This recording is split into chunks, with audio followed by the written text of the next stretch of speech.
सुनील देवधर जी भैया को मैं ये मैसेज देना चाहता हूँ।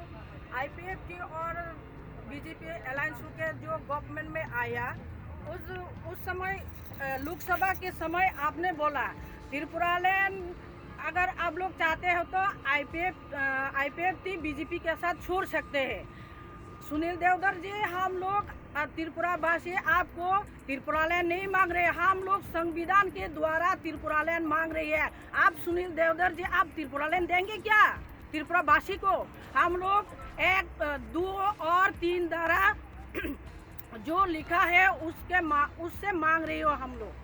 आप बीच में मत आओ। हम लोग अभी दिल्ली में आ रही है जंतर मंतर में, अगर आप वेट करना है तो कर सकते हैं, मेरे साथ बात करो। बस हो गए। कब तक पहुंचेगा आप लोग दिल्ली में? दिल्ली हम लोग कल शाम 4 बजे पहुंच जाएंगे। कल यानी कि कितनी तारीख? कल यानी कि 29 तारीख। 19 तारीख को शाम पे आप लोग पहुंचेगा? हाँ, पहुंचेंगे। कब तक?